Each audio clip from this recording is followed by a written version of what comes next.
हरि ओम नमः शिवाय। ही कथा पाण गुरु कृपा सां हासिल करे रहिया आहियूं।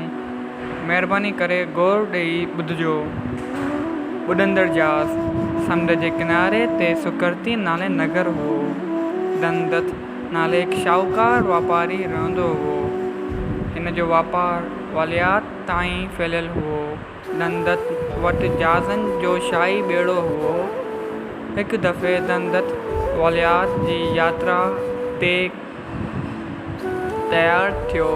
पत्नी बि साण गॾु जहाज़ में हलणु चाहियो ऐं खेसि चयाईं त तव्हां त केतिरा ई दफ़ा वालियात जो सैर करे चुका आहियो, हिन दफ़े मां बि हलंदुसि।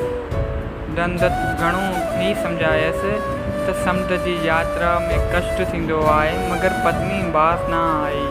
आख़िर दंदत ज़ाल खे वठी जहाज़ में रवानो थियो। केतिरा ई ॾींहं त यात्रा बिना तकलीफ़ थींदी रही। हिकु ॾींहं जी ॻाल्हि आहे त तूफ़ान अची वियो। ख़ौफ़नाक लहरूं उथण लॻियूं। जहाज़ हिकु कख वांगुरु हेॾां होॾां थियण लॻो। हू ॾिसी दंदत जी ज़ाल घबराइजी वई ऐं खेसि अहिड़ी ख़ौफ़नाक तूफ़ान जो ख़्यालु बि कोन हुअसि करे। संदसि पूरो चहिरो पीलो थी वियो। हू भॼंदे भॼंदे पति ते वधाई। दंदत मौज में हुओ। तूफ़ान जी चाल ॾिसी मलाइन खे आज्ञा ॾेई रहियो हो त हिन पत्नी ॾे निहारियो। अहिड़ी घबरायल एतिरो घबराए छो रही आहीं? डिॼ न, सभु ठीकु थी वेंदो। पत्नी चयो त ख़ौफ़नाक तूफ़ान आहे, तव्हांखे डपु कोन थो लॻे? पत्नी जी उहा ॻाल्हि ॿुधी दंदत मुस्कुरायो। पोइ अचानक हिन जूं अखियूं चढ़ी वियूं। हिन नियाण मां तलवार कढी पत्नी जे मथां चाढ़ी वेठो।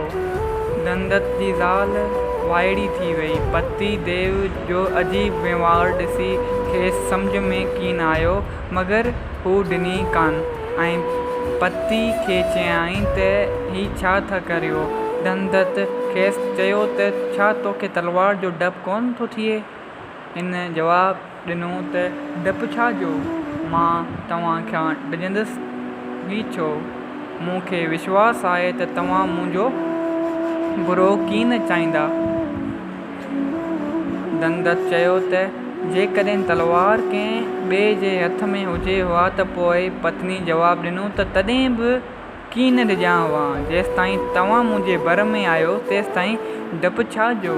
दंदत चयो त मां तोखे उहो ई सम्झाए रहियो हुअसि जीअं तोखे मूं ते विश्वासु आहे। तूं मूंखे पंहिंजो सम्झे थी, तीअं मां बि भॻवान खे पंहिंजो सम्झां थो।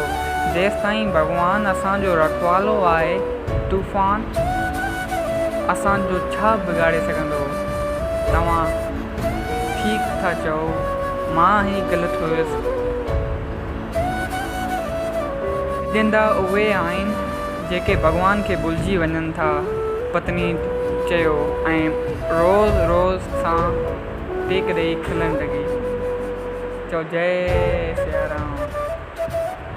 अगरि ही शॉर्ट कथा तव्हांखे वणी आहे त हिननि कथा खे ॿियनि सां शेयर कयो। चओ जय सिया राम।